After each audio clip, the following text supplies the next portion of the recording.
Assalamu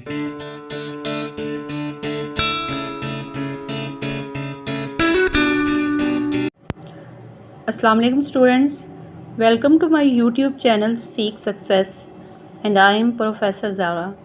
Today I am going to discuss very important topic which is comprehension writing or Pressy writing.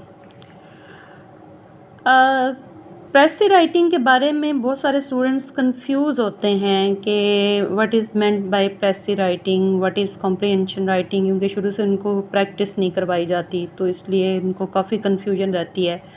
और students ये बहुत ही important question है, जैसे आपके ADA के पार्ट 1 में 25 मार्क्स, इट कैरीज़ 25 मार्क्स। इसमें आपको एक कॉम्प्रिहेंशन पैसेज दिया जाएगा।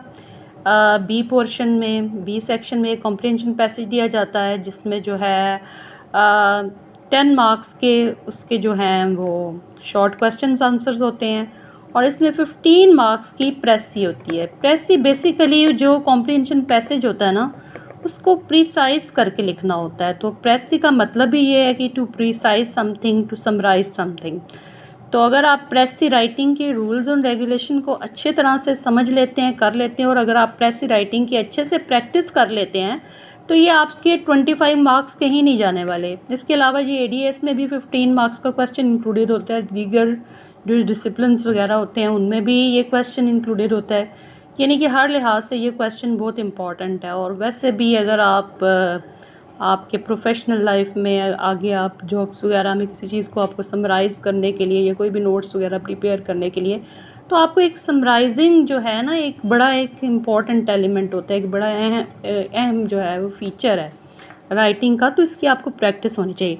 तो इस वीडियो में हम ये कोशिश करेंगे कि आपको कम्प्रीहेंशन राइटिंग, प्रेसी राइटिंग के सारे रूल्स एंड रेगुलेशन जो हैं वो ईज़िली आपको आप तक कन्वे हो जाएं और आप इसको अच्छे से समझ लें। तो आज का लेक्चर आपने गौर से सुनना है, स्पेशली ग्रेजुएशन एडीए एडीएस के स्टूडेंट्स के लिए ये बहुत ही बेनिफिशियल है।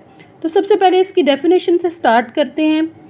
प्रेसी writing is summarising comprehension in limited words covering all the important aspects and details of the passage given, or a gist of passage mentioning all the important points, giving a basic idea of what the passage says is called प्रेसी writing.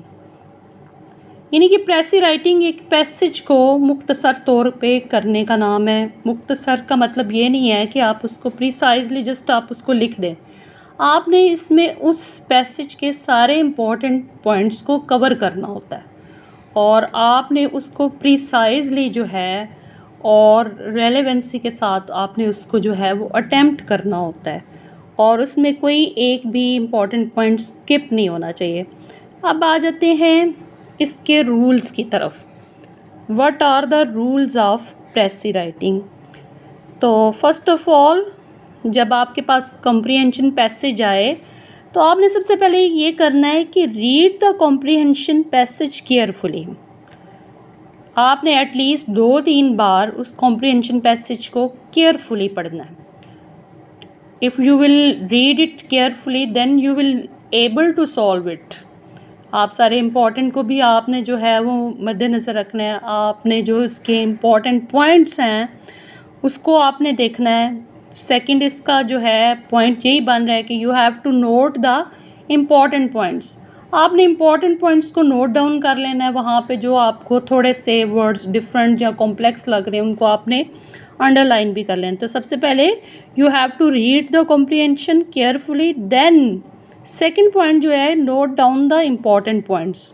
उसमें जो important points हैं उनको note down कर लें। Third इसका point बन रहा है कि make a rough draft of the passage.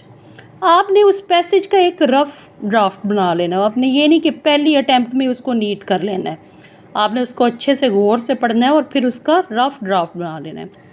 Use simple and precise language. आपने इसमें कॉम्प्लेक्स वोकेबलरी नहीं यूज़ करनी। कॉम्प्लेक्स या एम्बिगुअस वर्ड्स, पेचीदा मुश्किल अल्फाज ऐसे जो कि आम जो रीडर्स होते हैं उसको इजीली कॉम्प्रिहेंड ना कर सके, वो यूज़ नहीं करने। ठीक है, आपने इसमें सिंपल वोकेबलरी यूज़ करनी है, प्रिसाइज लैंग्वेज आपने यूज़ करनी है। लास्ट पॉइंट इसका है कि आपने फ़ाइनल ड्राफ्ट बनाना है। फ़ाइनल ड्राफ्ट की भी आपने अच्छे से प्रूफ रीडिंग वगैरह कर लेनी कि इसमें कोई ग्रामेटिकल मिस्टेक्स तो नहीं है या कोई स्पेल मिस्टेक्स हैं, तो आपने उनको जो है वो चेक कर लेना है। अब आ जाते हैं जी इम्पॉर्टेंट फीचर्स ऑफ प्रेसी। तो आपकी जो प्रेसी है ना वो at least 1/3 of the whole portion, whole passage, ठीक है। You don't have to write the lengthy precis, ठीक है। You will have to write at least 1/3 of the whole passage. Second इसका जो पॉइंट बन रहा है, precis should not be having too much vocabulary, ठीक है। प्रेसी में आपने कोई भी ऐसी कॉम्प्लेक्स वोकेबलरी नहीं यूज़ करनी जो कॉमन रीडर जिसको कॉम्प्रीहेंड ना कर सके, ठीक है। वो आपने ऐसी वोकेबलरी यूज़ करनी है जो इजीली कॉम्प्रीहेंड की जा सके। नेक्स्ट इसका पॉइंट है, cover all the essential points and make sure that no point is skipped. आपने तमाम जो ज़रूरी वहाँ पे पॉइंट्स हैं ना, नुकात हैं, उनको जो है आपने कवर करना है और इस बात की यकीन दहानी कर लेनी है कि कोई भी पॉइंट वहाँ पे स्किप ना हो, ठीक है। Your precis must be coherent. Next इसका पॉइंट है कि your precis must be coherent. Coherent mean कि आपकी प्रेसी बिल्कुल रेलेवेंट होनी चाहिए, जो टॉपिक है उसके अकॉर्डिंग होनी चाहिए, उसमें अननेसेसरी डिटेल्स आपने नहीं डालनी और आपने इररेलेवेंट साइड पे नहीं जाना, बल्कि आपने इसको बिल्कुल कोहेरेंट प्रॉपर ऑर्डर में जो है वो लिखना है। फिर इसमें नेक्स्ट इसका पॉइंट है कि यूज़ द अप्रोप्रिएट टाइटल। आपकी प्रेसी का जो टाइटल होगा ना वो इट मस्ट बी अप्रोप्रिएट। आमतौर पे पैसेज में आपको पता है कि जो भी पैसेजेस वगैरह स्टार्ट होते हैं, जैसे मैंने आपको पैराग्राफ राइटिंग में भी बताया था कि पैराग्राफ राइटिंग या पैसेजेस वो स्टार्ट ही टॉपिक सेंटेंस से होते हैं। For example importance of women education या value of trees, importance of greenery. तो इस तरह का टॉपिक आपने टॉपिक सेंटेंस देख लेना और आपने अपनी प्रेसी का एक अप्रोप्रिएट उसको टॉपिक भी देना है। ये भी प्रेसी में क्वेश्चन जब आप एक प्रेसी अटेम्प्ट कर लेंगे तो साथ ये भी है कि you have to write the title of the precis and it should be 1 or 3 words। Details in precis must be match the details in passage. आपकी प्रेसी में जो डिटेल्स होंगी वो पैसेज की डिटेल्स से मैच होने चाहिए, यानी कि आपने उसकी रेलेवेंसी का ख्याल रखना है। Follow the main idea of the passage. आपने मेन आइडिया को, जो इसका टॉपिक सेंटेंस है, जो मेन आइडिया है उसको मद्देनज़र रखने हुए आपने डिटेल रखनी, उससे आपने हट नहीं जाना। फॉर एग्ज़ाम्पल अगर आप जो है वो एक मॉर्निंग वॉक के बारे में अगर आप प्रेसी आप लिख रहे हैं तो आप उसके बारे में फॉर एग्ज़ाम्पल 2-3 लाइन्स लिखते हैं कि I daily go to garden for morning walk is very beneficial for the health. I go to gym daily. I daily do there some exercises. I daily listen music. तो ये वहाँ पे मतलब आप शुरू तो आपने उसको मॉर्निंग वॉक से किया, फिर आप एक्सरसाइज पे ले गए, फिर आप सॉन्ग लिसनिंग पे ले गए, तो फिर ज़ाहिर बात है कि आप टॉपिक से हट गए। आपने टॉपिक को मद्देनज़र रख के उसको करना है। अब what are the don'ts for the precis? What are the don'ts for the precis? अच्छा, डोंट्स में जो सबसे पहला पॉइंट है वो ये आ जाता है कि the length of the precis must not be longer than the length of the passage, ठीक है। प्रेसी की लेंथ जो है वो पैसेज से शॉर्ट होनी चाहिए, लॉन्ग नहीं होनी चाहिए, ठीक है। इसको 1/3 भी आप लिख सकते हैं। अगर आपने इसको मैक्सिमम भी करना है तो 1/5 या 1/6 जो है वो आप उसका पोर्शन होल पैसेज का लिख सकते हैं। दूसरा इसमें जो है do not over complicate the precis. आपने इसमें कोई कॉम्प्लिकेट चीज़ यूज़ नहीं करनी है। आपने कोई पेचीदा अल्फाज नहीं यूज़ करने इसमें कि जो मतलब जिनको कॉम्प्रिहेंड करना जो है वो मतलब ईज़िली जिनको समझा ना जा सके, ठीक है। नेक्स्ट पॉइंट है इसमें, do not use assumptions or add information of the pressee as per your own imagination। आपने अपनी तरफ से कोई चीज़ एज्यूम नहीं कर लेनी कि उसमें आप बिल्कुल टॉपिक से हट गए हैं, अपनी तरफ से आप एज्यूम करके कुछ भी लिख रहे हैं, अपनी इमेजिनेशन की, अपनी तख़य्युल की बेस पे आप वहाँ पे कोई इन्फॉर्मेशन दे रहे हैं। तो ये मतलब आप प्रेसी के जो है ना, इस तरह से आप एक जो है वो मतलब प्रेसी को आप लिख नहीं पाओगे, प्रॉपर तरीके से लिख नहीं पाओगे अगर आप इस साइड पे चले जाते हो तो।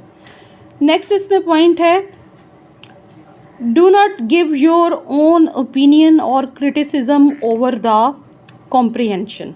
आपने अपने पास से कोई ओपिनियन नहीं देनी या उसको क्रिटिसाइज़ नहीं करना, ठीक है। वो जो राइटर की जो भी ओपिनियन है, आपने जैसे राइटर ने जिस तरह से उसको जो है वो एक कंपोज़ किया है, आपने उससे हटना नहीं है कि ये आप अपने तौर पे कोई ओपिनियन देना शुरू कर दें, यानी कि आप एक इररेलेवेंट चीज़ की तरफ चले जाए, खुद से कुछ एज्यूम कर लें, अपनी राय दें, या आप राइटर की जो मतलब नुक्ता नज़र है आप उस पर तनकीद शुरू कर दें। तो इस तरह से भी आपकी प्रेसी जो है आप उसको प्रॉपरली अटैम्प्ट नहीं कर पाएंगे। अब नेक्स्ट पॉइंट ये है कि do not enter statements in the question format in the precis. आपने जो स्टेटमेंट्स हैं ना वो आपने क्वेश्चन फॉर्म में नहीं लिखनी। प्रेसी का मतलब ही है कि किसी चीज़ को समराइज़ कर देना, ठीक है, ईज़िली इसको कॉम्प्रिहेंड किया जा सके। आप ना कि आपने उसको जो है इतना कॉम्प्लेक्स बना देना कि उसको एक क्वेश्चन फॉर्मेट में लिख दें। क्वेश्चन फॉर्मेट में कोई चीज़ होगी तो ऑब्वियसली वो एम्बिगुअस होगी, तो वो एक प्रेसी को जो है उसको जो है वो पूरा नहीं करती, उसकी जो मतलब जुज़ियात होते हैं। नेक्स्ट इसका जो पॉइंट है वो है कि do not focus on any one point for very long, keep the information as precise as possible, ठीक है। नेक्स्ट इसका पॉइंट ये है कि आपने किसी चीज़ पे इतना ज़्यादा जो है वो फोकस नहीं करना, इतनी देर तक आपने फोकस नहीं करना इस इंफॉर्मेशन को कि आप एक ही चीज़ पे बस फोकस, और दूसरे जो एसेंशियल पॉइंट्स है आप उसको बिल्कुल स्किप कर दें, भूल जाएं, ठीक है। तो आपने मतलब हर पर्सपेक्टिव से उस प्रेसी को, उसके जो पॉइंट्स हैं उसको आपने इक्वली जो है वो डिस्कस करना है, ठीक है। इंपॉर्टेंट पॉइंट्स में से किसी को स्किप भी नहीं करना और किसी को बहुत देर तक किसी पे एम्फेसिस या किसी को फोकस भी नहीं करना। अ प्रेसी कैन बी 100 to 200 वर्ड्स, ठीक है। आपकी प्रेसी ज़्यादा से ज़्यादा 100 से 200 अल्फाज पे मुश्तमिल होनी चाहिए, ठीक है, अप्रॉक्सीमेटली, ठीक है। वो आप 1/3, 1/5 या 1/6 तक, मैक्सिमम 1/6 तक हो सकती है। अगर आप 1/5 तक भी उसको रखना चाहें तो ये एक उसकी प्रॉपर लेंथ हो सकती है। ओरिजिनल पैसेज का यानी कि 1/3 से लेकर 1/6 तक हो सकता है, और मैक्सिमम इसके वर्ड्स जो हैं वो 80 से लेकर 100 तक हो सकते हैं, इससे ज़्यादा नहीं हो सकते। Hope so you will be able to understand the Pressy, the rules of Pressy, and now you can write a good Pressy, but you will have to do a lot of practice. आपने आपकी book में जो unsolved examples हैं आपने उनको solve किया करें daily base पे, और इसके अलावा टीचर जो आपको जो भी एग्जाम्पल्स जो अनसॉल्व्ड आपको सैम्पल्स वहाँ पे प्रोवाइड करते हैं आप उनको डेली बेस पे किया करें। तो डेली प्रैक्टिस से आप एक अच्छी प्रेसी लिखने के काबिल हो जाएंगे। Hope it would be very beneficial for you. Thank you so much, stay blessed, see you then.